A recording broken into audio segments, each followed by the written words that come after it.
Hello everybody, PLO Professor here. I'm going to do a hand history. Unfortunately, some of these casinos do not allow recorded footage. And so I'm going to do my best based on memory. I didn't even take notes last night, but I did want to shout out and give some credit to the Island Resort and Casino. We did a pre-made round-by-round list for Friday at 5 p.m.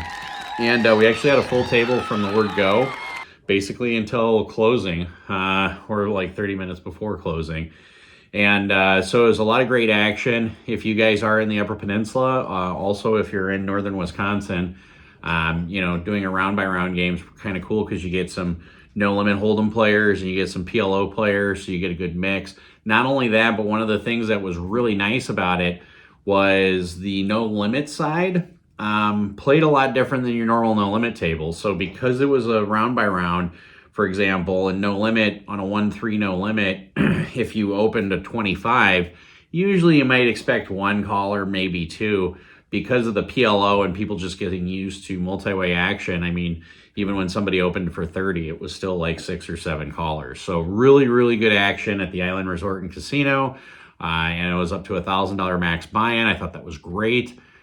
So give the Island Resort and Casino a lot of credit. They're doing a lot better job at listening to players. And when we get back from Texas, I'm going to be there pretty much most Fridays to play in that game. So, but yeah, a couple hands that I'll go over here. And we're in my puzzle room, by the way. When I play online, this is my smoking and puzzle room. So when I play online, I have a little smoke, and then I build a puzzle while playing online. I found that it helps me focus, and the only downside of it is there's been a few situations where I've been heads up with people, and because I'm trying to do the puzzle and play heads up, I get too distracted. But on like a 6-handed table, for me, it works really well. So it's one of those things when you're playing online, you always want to figure out what works for you with the least amount of distractions, or the amount of distractions that allow you to focus the most on your game. And sometimes if you close everything out, if you live by yourself, it shouldn't be that big of a deal. But if you have family or anything, sometimes closing out the door, telling the spouse, hey, I'm going to be grinding online for a while. Please give me an hour at least before you ask me anything, things like that. But in any case, getting right back to it. So it was a true 1-3 PLO, so you could open for 10, and if somebody called, you could open for 13 instead of rounding up, which, I talked with the floor guy, and I think going forward, we're probably just going to do a 2-5 round by round just to make it easy. But in any case, the couple of hands we'll go over. I looked down at 4, 5, 10 jack with a 10 high hearts. Now, this is not a good hand. It's not a quality hand. But you have to understand, on the table, typically everybody would call even if there was a raise. We were getting a lot of 8-way, $30, pre-flop action pots. So I'm on the button. You guys know how I feel about the button. So you can pretty much play any 4 cards on the button. 4, 5, 10 jack with the 10 high hearts is actually not a good hand. All 4 cards do not connect. If you're not an experienced PLO player, like if you're new to PLO, this is a hand I would recommend folding. Except if you're on the button, you could play if the bet or the raise is small enough. But in any case, 4, 5, 10 jack, we go 7 ways to the flop for $30. And the flop comes the 9 of hearts, the queen of hearts, and the king of clubs. So you want to talk about flopping gin. Like if there's like 4 flops I would ask for, that would be like number 1, basically. So 9 queen king with 2 hearts, and I'm on the button. And first player to act decides to put in $60, and it goes call, call. And the other thing I'll say, in this game, most of the players, like 8 of the 10 players, did not know proper bet sizing when it came to Pot Limit Omaha. There was really myself and one other person who I know is a subscriber that really understood bet sizing in PLO. And I could see both the other person and myself were taking advantage of that, because when people would underbet the pot, like for example, $60 into a $240 pot, that usually signifies that they're on a draw and they're not nutted. And so in any case, when it goes 60, call, and I'm on the button and everybody else is folded, obviously I have the nuts with the redraw. So I pot it and I cover the table, and it goes all in, all in, all in. So the most all in was like $580, and then the other two all ins were like $480. So we're going to a $2,000 pot, boys. And the first gentleman who bet 60 has 10 jack ace with no hearts. So he does have a redraw. He has to hit a 10 or a jack in order to beat me. The other guy has king, queen, 9. So I could see it's early in the session. He's like gambling it up, right? And then this guy over here has pocket 9s. So I could definitely see him gambling it up. But if you look at what the hands are, we have king, queen, 9 on a king, queen, 9 board and pocket 9. So all the 9s are dead. There's only 2 kings and 2 queens left in the deck. There's only 2 10s and 2 jacks left in the deck for us to lose it all. And there's 7 hearts that don't pair the board for us to win it all. And so yeah, we're chopping, we're winning the hand something like 28% of the time, and we're chopping the hand a good amount of the time, like 50% of the time, and then or more than that, I think it's like 60%, and then we're losing the hand somewhere around like 20% of the time or so. But in any case, turn comes a king. Game over. Like the guy who got it in with 3 pair hits. So he scoops a big one. And again, early in the session, I think that's pretty normal, because, as a player, you can be like, oh, if I bust, I'll just rebuy. Game went really good. So the next hand I'll talk about, and this is one that, you have different like player profiles when people sit down. If somebody sits down with headphones and a hoodie, you pretty much say, oh, this is like your GTO player. If there's like a really old man who hasn't been playing any hands, you can assume he's your OMC and he's going to be really tight when he bets out. He's going to be super nutted, and things like that. And then a lot of other players, like you could tell that they liked pot limit Omaha, but they weren't really like comfortable entirely navigating the waters of pot limit Omaha. So this hand, I have ace deuce 6-6 with the suited ace, and I happen to be in the cutoff.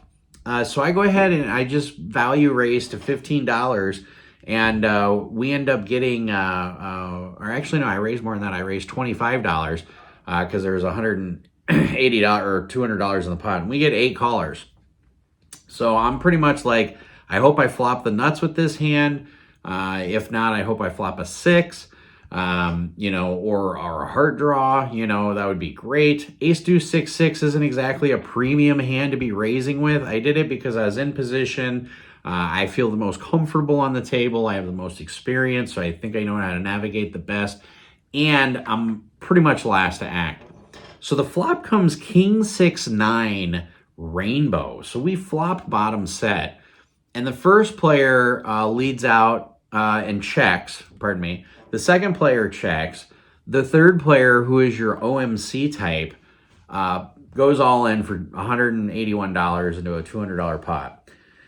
And it folds to me, and I'm sitting here, and I'm like, he's pretty much the only person on the whole table I would have folded to on a pot size bet. I'm like, if it got checked to me, I was planning on potting it. So part of me is like, the worst hand that man has is king 9. That's his worst hand. So when you start looking at what can my opponent have ranges on, you say king 9 is a hand I beat. So I beat one hand. Pocket 9s, I'm getting crushed. I lose. Pocket kings, I'm getting crushed. I lose. So then you look at it, and if you say 2 out of 3 hands I'm getting crushed, you should throw it away.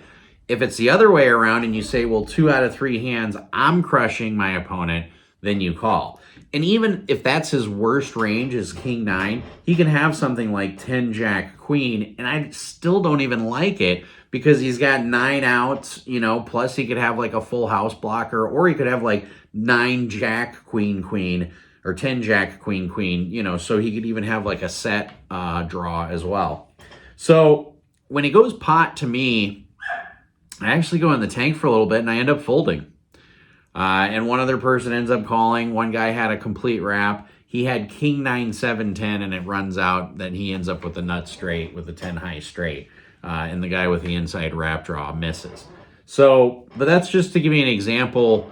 You know, that was the first time I saw him bet pot with top 2 pair. Every other time he had top set or the nut straight or the nut flush. So reading your opponents and you know, being able to fold the people because you're going to say, well, is this guy like even capable of bluffing? No, he's not that player type. I'm going to go ahead and muck because I've witnessed him be a very tight player. So the third hand, and this is a really interesting one, it's interesting because the table was a little shocked, but I have ace, queen, 8, 3 with 3 spades in my hand, ace high, and 1 club. And I raised pre-flop to $30. And I am the small blind, so I'm first to act. We get 8 callers, so there's $240 in the pot. And the flop comes out 10, 8, 5, complete rainbow with 1 spade. And I'm like, yeah, my hand is not good right now. I am going to check. I'm not going to bet in a field of 8 players with middle pair and a prayer. So I check. It checks through. It checks all the way around, and the turn puts out a black deuce. Now, there's no flush draw out there at all. It's complete, you know, one of each suit out there. And I'm like, wow, that deuce actually gives me some pretty significant equity. I'm like, because who's going to check the flop and then call a big pot-sized bet turn? So I'm just like, the only hands that can do that are either wraps. Anybody with the set would have already bet. Or people who have like 1 pair with a straight draw, like 9, 10, jack, I could see calling.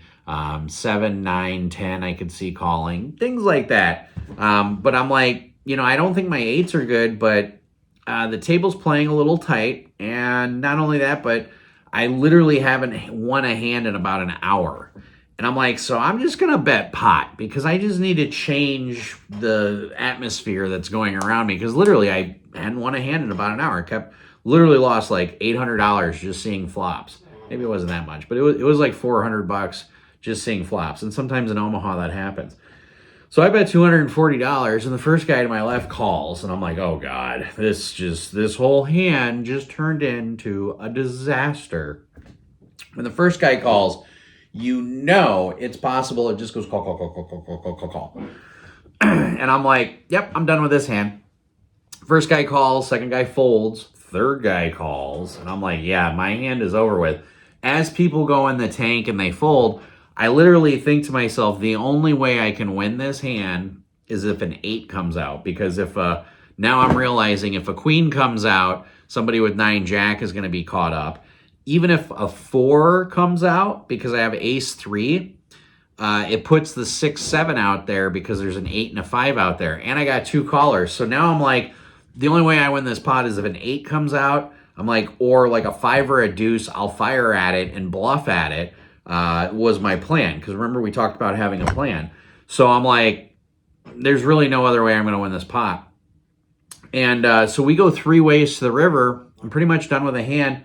And the river puts out an ace. And I realize, oh my God, I think I can win with an ace because it's really hard to put anybody on a 3-4. Now there's like $1,000 in the pot. And I'm like, you know, I think what I need to do here is I need to check and then call any bet. The reason why, because I realized that on the river, my plan changed. I realized that I thought I had the best hand, but anybody who had a missed straight draw, so that 6, 7 that was out there, 6, 7, 9, 7, 9 jack, 9 jack queen, you know, all those huge wraps just missed. Like, who's calling, you know, with a 3-4? They'd have to have like 3, 4, 6, 7 or 3, 4, 5, 6. So I'm like, I'm going to check and I'm going to call a pot-sized bet even if it's $1,000. So I check, second player checks. Third player does, he comes to the conclusion where sometimes you're forced to realize The only way I can win this pot is by betting chips and putting chips in the middle and hoping everybody else folds. And so he does that. He does the right play. He puts in chips. Now, he didn't do a full pot size bet. He actually bet $500, which was a pretty reasonable bet because it's $1,000 in the pot. But 500 looks a little bit more bluffy than a full pot size bet. Now, keep in mind, when I checked, I made the decision I was already going to call a full pot size bet, but that's because I'm a lot more of an experienced PLO player. Had he been up against somebody who was a little bit newer to PLO, if he checks, 500 looks a little bit more bluffy. You go full pot size bet, you're more likely to get your opponent to fold. But as I told the player last night, I was calling a full pot size bet even had he made that. It would have just made me sick to my stomach to call 500, but that was my plan. And I was like, I'll be sick to my stomach if I got to call 900. But yeah, really interesting hand. You know, and I ended up calling and he just had a wrap. We ended up scooping that one. And so that's kind of like the whole thought process of the hand histories. Yeah, that's pretty much a lot. So yeah, if you haven't already, go ahead and hit the like and subscribe. And we have some meetup games coming up in Texas. I don't know if this video is going to post before those meetup games or during or after, but in any case, we do have some meetup games in Texas. On the 16th, 17th, and 18th, we're going to be at the Georgetown Poker Club. And then on the 24th, we're going to be at the Hideaway in Dallas. And then on the 25th, we're going to be at Houston Poker 101 on Richmond Avenue. And you can sign up for our meetup game on Poker Atlas on 2 of those. The other meetup game at the Hideaway, give them a call and sign up on the pre-made list. And it looks like we're going to have some really good action in Texas. I really hope to see you guys in Texas. I've been to Texas a few times, and I give Texas so much credit because people don't even fold their laundry in Texas, let alone fold hands. So it's, yeah, it'll be a fun trip. I'm really looking forward to it. So, yeah, so hopefully we'll see you. And as always, everybody, play smart and run like a god.